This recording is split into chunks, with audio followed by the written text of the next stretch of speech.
second. And still second it, no, all in favor. I open. Mr. Brown second. Oh, I'm sorry, Humphrey second. And Linda abstain.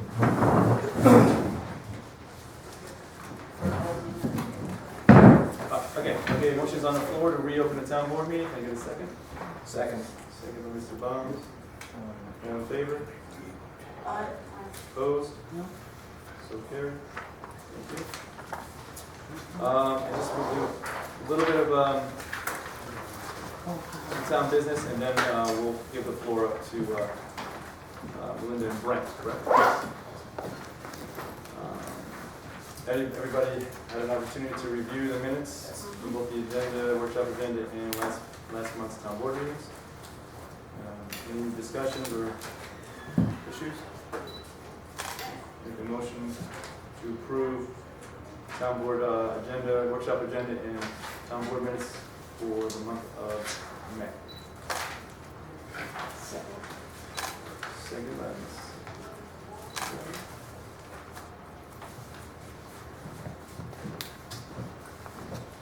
Hello.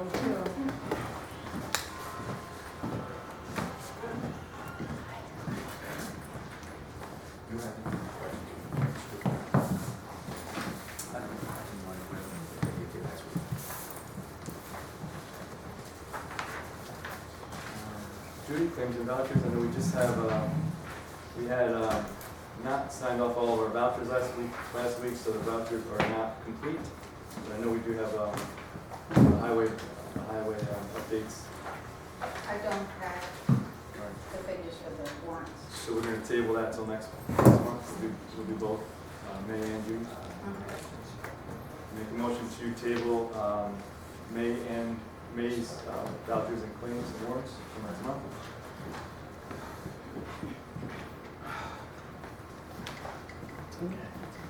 Second. Second. All in favor? Aye. Opposed?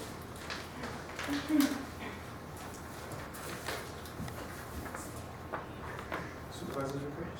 I hope everybody got to look at their financials, so I'd like to make a motion to accept the supervisor's report. Second. Second.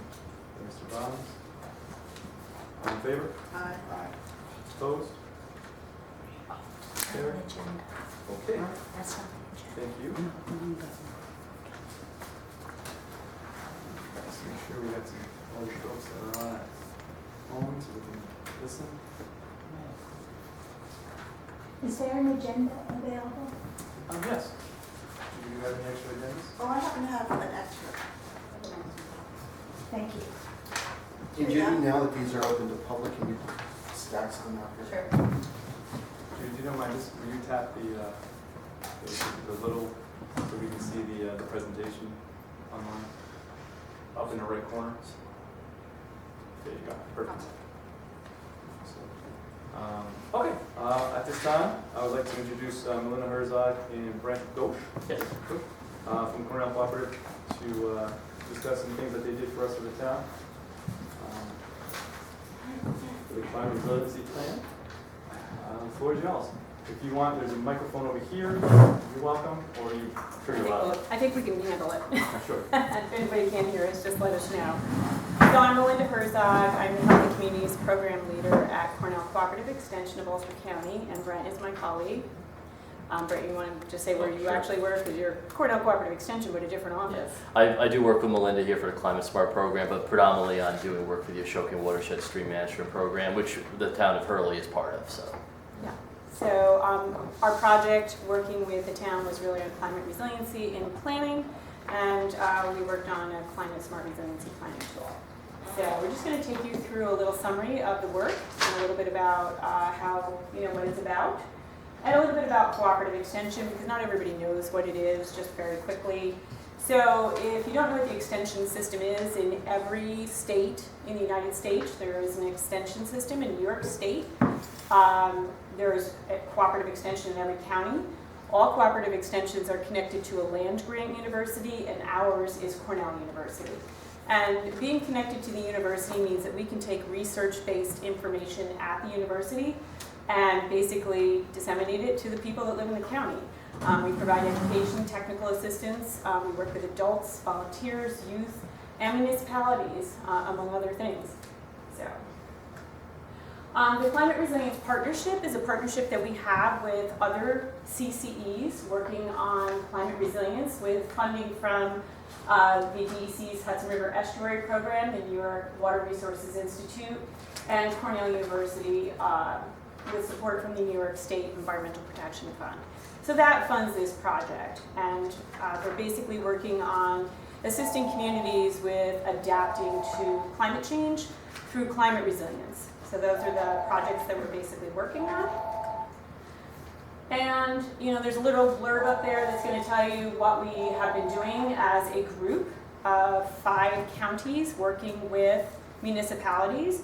But I just wanted to also say by the end of 2021, we will have worked with a total of 45 communities to complete 65 adaptation actions, 19 climate smart community certification assessments, and provided submission assistance to 9 communities. We also anticipate to have helped a total of 17 communities, if not more, achieve certification by the end of 2021.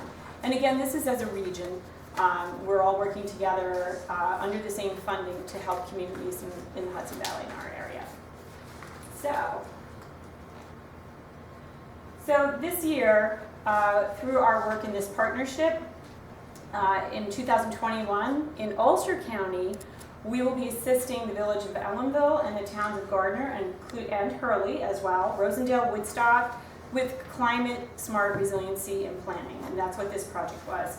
We're also working with the Sophus and Lloyd on the same project with different funding through the Nature Conservancy, and we are working with the town of Warsing on a climate smart community assessment to help them with certification, but we are also working with the town of Hurley on that certification assessment and have been working with Kristen probably since February, pretty much bi-weekly, going over climate smart community actions. The Climate Smart Communities program in New York State allows you to achieve points through a system that they set up so that to help your communities become more resilient, and the more points you get, it's like a game, the more opportunities you have for technical assistance and funding. So the benefits of becoming a climate smart community, which Hurley is, you get free technical assistance, guidance, networking, leadership recognition, and opportunities for funding.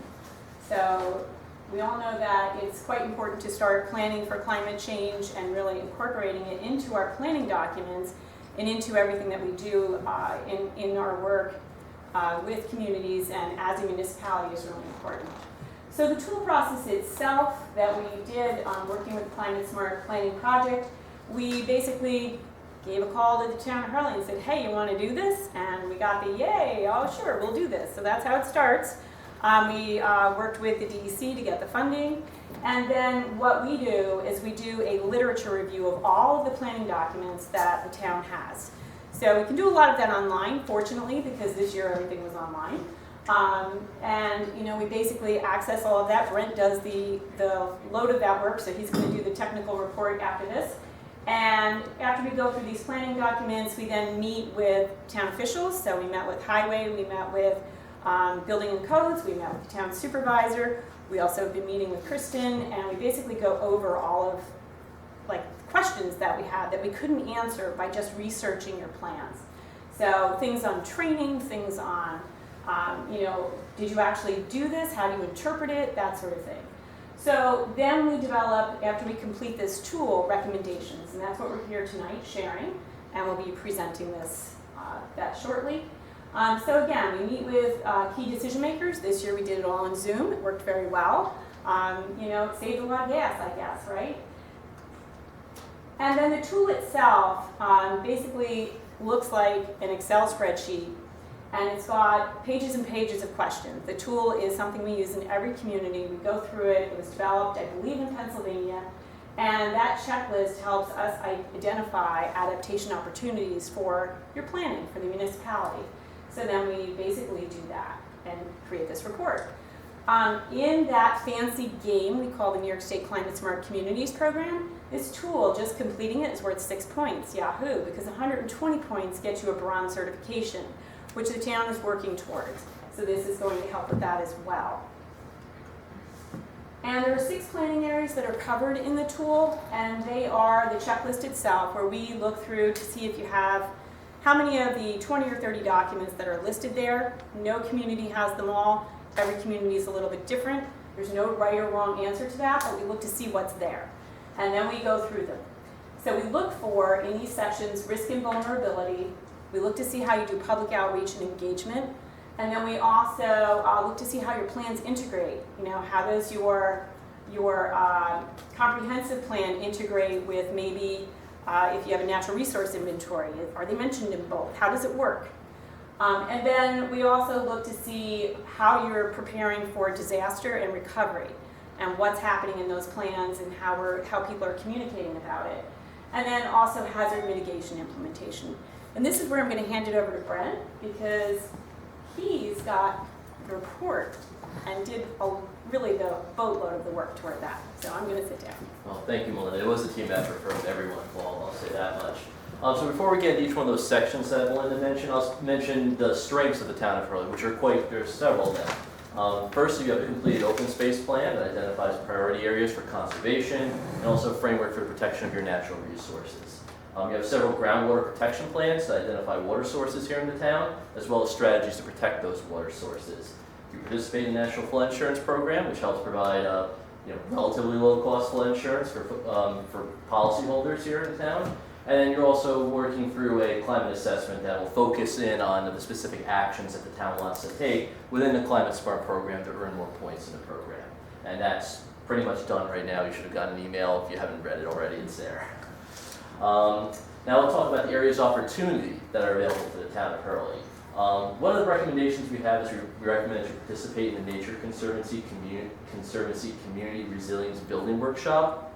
And we've done this with several communities over the last couple of years. Not last year, obviously, but prior to that. And what this does is it takes a broad cross-section of the community, municipal officials, business leaders, residents, citizens who are interested, and we get them all in a room, kind of like we are this evening, and we just have a conversation about, where are the priority areas where we want to see development, where are the priority areas where we want to see protection of landscapes and habitat. Where do we want to see, where are those things, where they intersect, right? And there's a lot of good things that come out of those meetings, and it helps guide, what you want to do in your community in regards to, planning.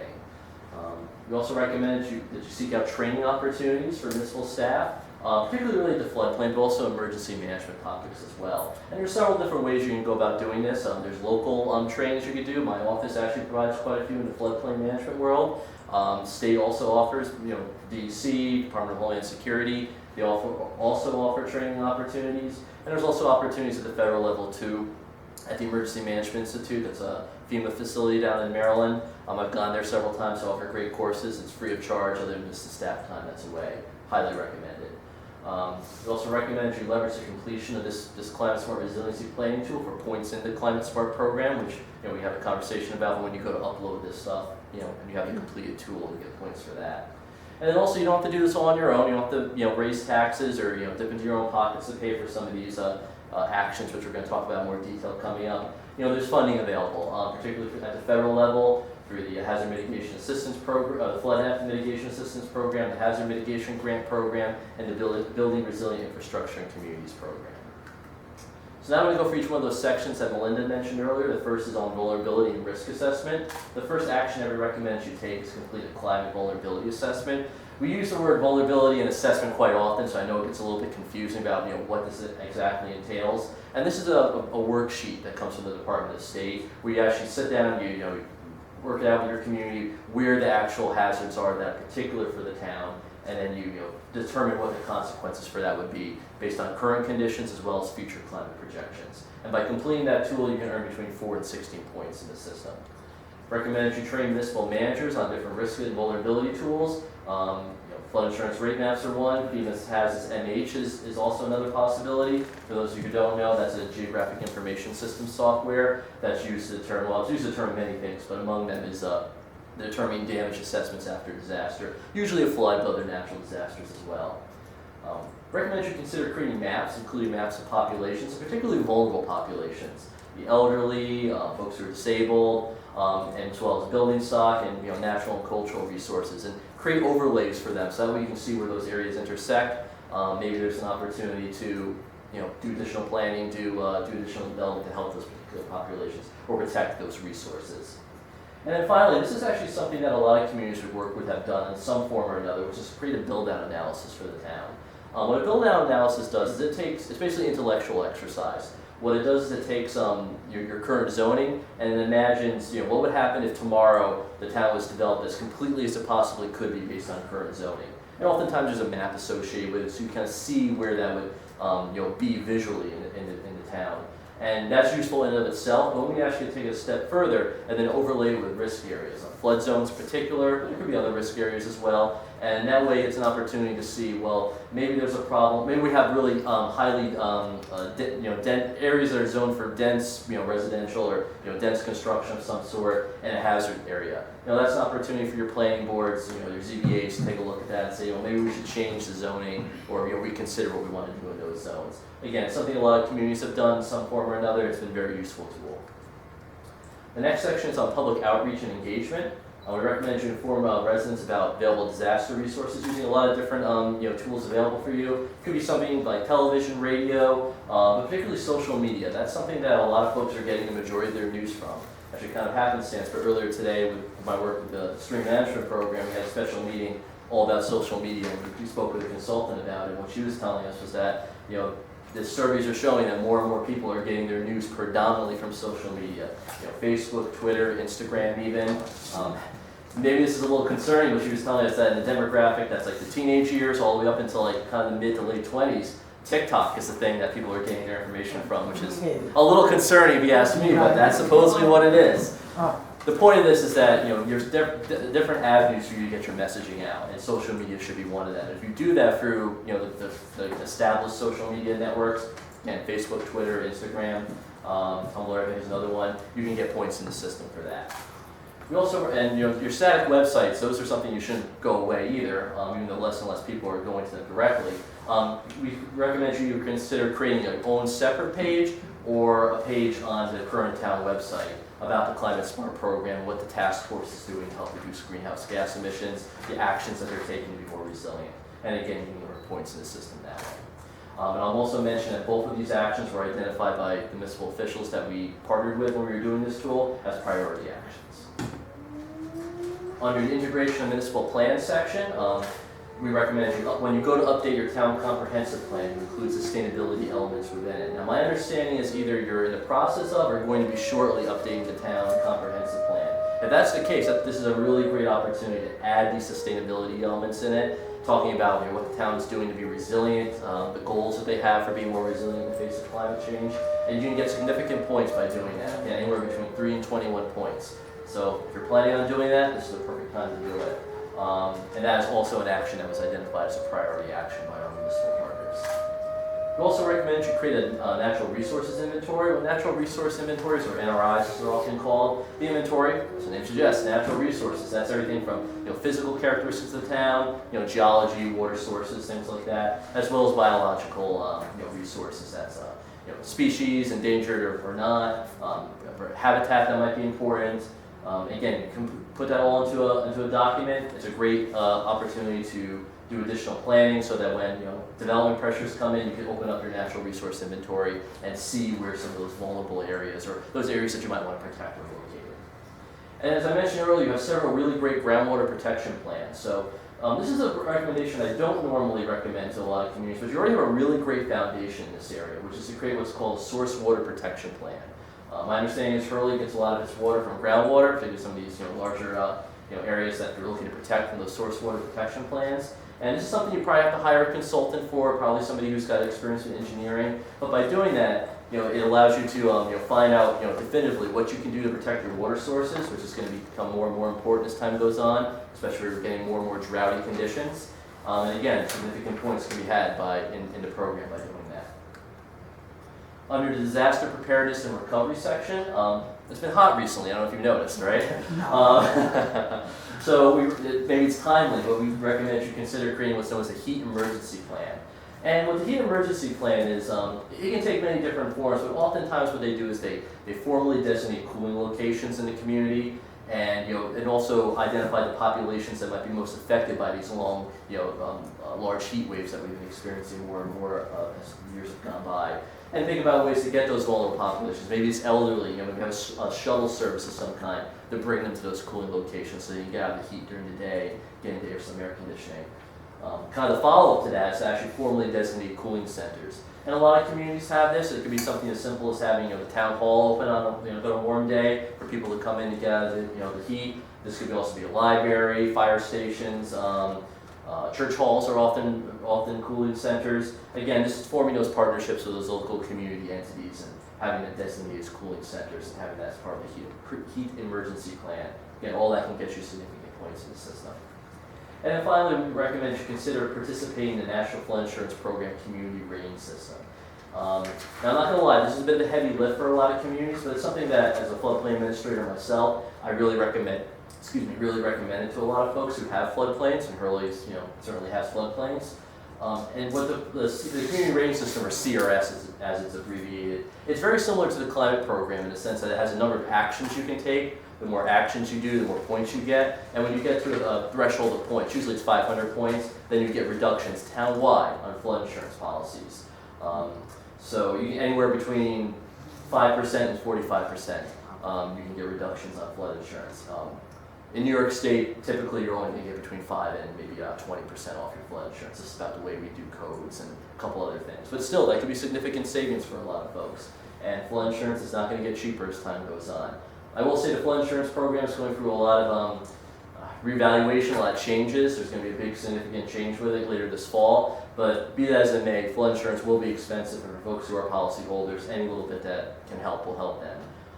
Also mentioned that the town of Shandaken, we assisted them in getting into the community rating system. They're the first community in Ulster County to get into the program.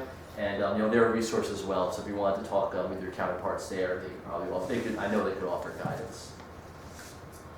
And then under hazard mitigation implementation, we want you to support land acquisition programs to purchase land conservation easements, particularly in these hazard-prone areas. Again, predominantly floodplain areas, but again, particularly other hazard areas. We also want you to focus in on these riparian buffers. So those are those areas that are right along our river and stream corridors, and they're important for a lot of reasons. One, they're critical habitat for a lot of different plants and animals, but they also offer, they function as a buffer between the river and the more upland areas, so they take the brunt of the erosive forces during floods. So the riparian buffer areas are protected, then the more inland areas tend to be protected as well, which is where most of our development tends to be. Kind of related to that, we recommend you consider creating what's known as a community preservation fund or development, transfer of development rights. Again, sort of conservation easement type ideas. Where you protect some of these critical areas. The nice thing about these is that, again, with a lot of conservation easements, those properties remain in private hands. They might get a tax reduction, but they don't necessarily go off the tax rolls, which I know is a concern for a lot of communities. You want to see your tax base go down. You want to make sure that you're still getting some tax revenue in. So this is a way to do this while also protecting some of the natural areas and those hazard-prone areas as well. And as we mentioned earlier, you don't have to do this on your own. You don't have to levy taxes. There's programs out there, grant programs through FEMA, through the state, locally potentially for some of these things. You don't have to necessarily reach into your own pocketbook to pay for this. So that's all I have. I just want to say thank you to all the folks who came out tonight, the folks who helped us with this, and Melinda and I'd be happy to answer any questions that you might have.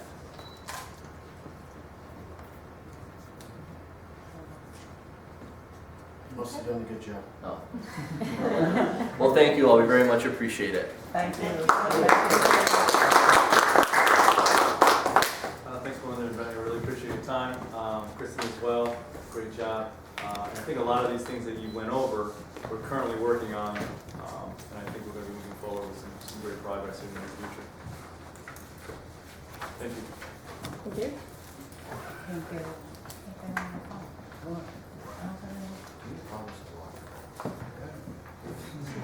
Yeah, I know, but I can't remember. I only have 3 X's, something Take your stuff and the rest later. Trying to project it. They have No, more we're upstairs. upstairs. I was gonna get him. And trees cut. Cords. We'll give you all a couple seconds after that. I'll give you an opportunity to go find those.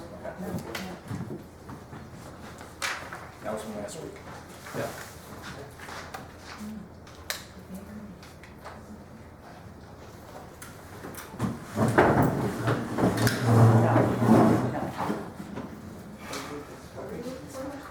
The survey, communications.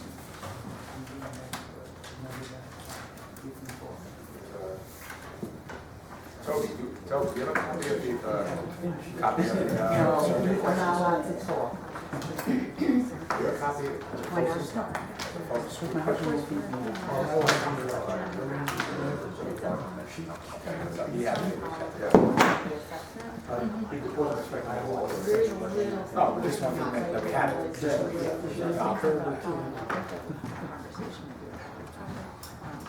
But don't we get 15 minutes to say whatever we want to say? Yeah, well, this came first. We're just having either way. Put that on to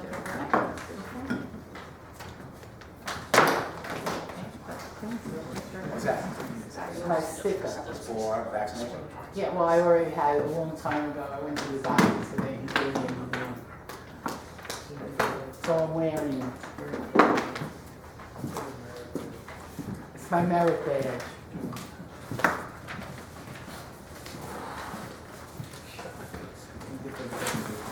Oh, thank you. Everything's so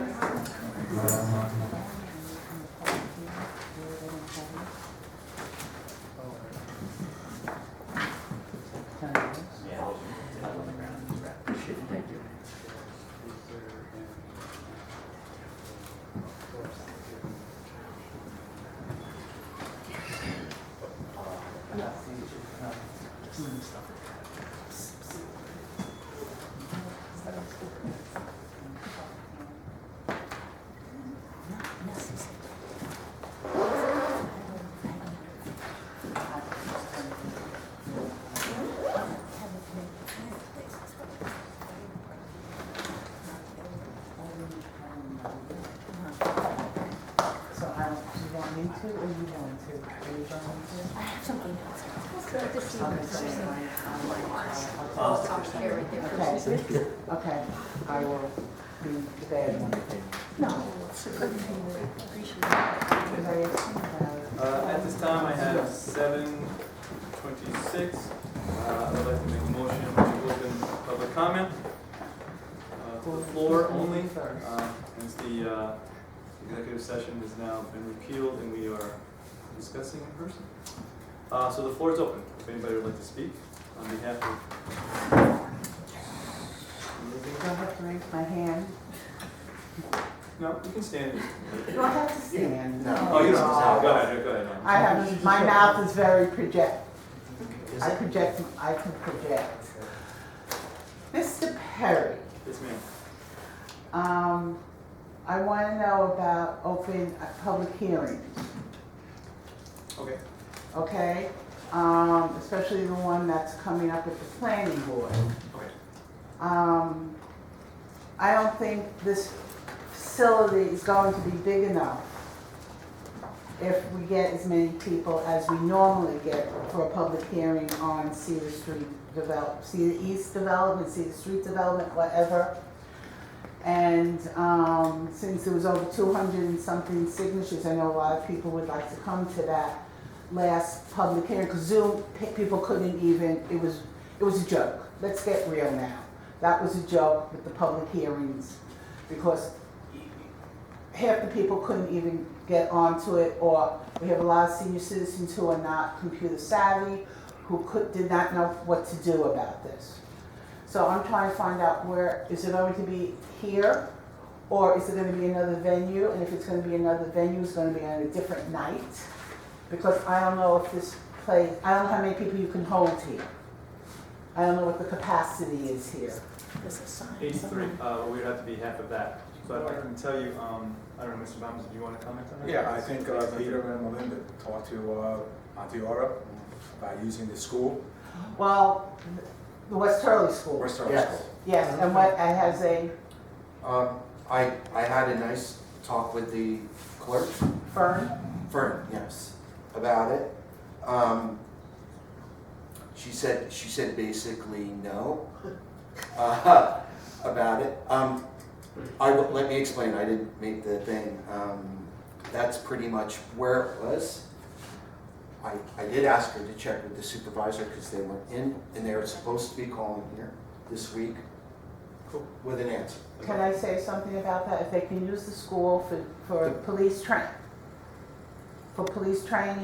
dog training, and I know it's true, I live right there, why can't we have a meeting at that, I'm just saying as that, and if not, the West Hurley Firehouse, I heard that it's not available, so maybe they should change the date of the public hearing instead of it being on the same night as the planning board meeting and have it as separate night. And this is something I'm asking you to find out for us because they're not, the planning board just is not very coherent to us. The people who live in the town of West Hurley. And that's all I'm going to say about it. Yes, Peter? I brought that up to her, the same thing. And that was pretty much my defense of her saying no, that no one's allowed in there. And I said, no, let me finish. So I absolutely said it, and if that's, then they said that we have no bathrooms. And I'm like, well, you have police in there and stuff. Now I know the dogs don't use the bathroom.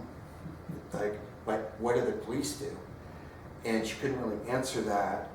So I'm like, well, I don't really see the difference between people because we could always ask the firehouse to just at least be open and let people know you need to use the bathroom. You'll have to go over there. I don't know if this answer is absolutely, totally done yet. Okay. They are going to call. I am still working hard. I don't see how they could say no when they do it, just what you're saying, and that's what I'm saying. And you know what? It turned into a pretty nice talk. Well, because I know that, believe me, I have been there when they've been there since 8 o'clock in the morning too, and they have not left. So either the men are going to pee outside, and I don't know if the women are going to be squatting outside. Don't laugh. I'm very serious, because the men could pee outside. Who would see them in the back of the school? What are the women going to do? That there are women there, and they squat. That's against the law on either side, gender-wise, but maybe what we can do is maybe if they are willing to have us, I would be willing to potentially rent a Johnny on the spot for that location. That would be, I'm just saying, because it's not, if they can have dog training there, they can have police training there for 2 days, and this has been going on for a very long time. The police training was there from early in the morning to late in the afternoon, and I can vouch for that because it's annoying when the dogs are being trained, when they're running them around, and it's annoying. And they don't pick up after their dogs too. I have a video of them leaving at 5 o'clock in the afternoon. So I would like to know where they are. I would like to know where they are going because there is no porta potty. There used to be one there, and it was taken away, and there is not one there. And I can, believe me, I live there. I know what's going on there. If you would like, I mean, I can call Fern back tomorrow. These are some I of the don't think questions. it's really a question that Fern has the authority to say yes or no to. It has to go to the board Correct. as a request and be voted on by the Board of Education. Fern does not have that Well, thank you. authority. I think the letter needs to go to the school in order to make it You know, the if they, process. where would go these to people the go board. into the bathroom? And believe me, we know they do not have a speech permit. We know this because Fern has already told us. And I'd like to know where they are going to the bathroom, unless they're going in. The men are using the portable little urinals, and the women are going to be squatting in the urinals. I really would like to know, because I am a woman and I know I cannot wait all day long to go to the bathroom. This all falls back to. I was going to offer my house at one point. Yes.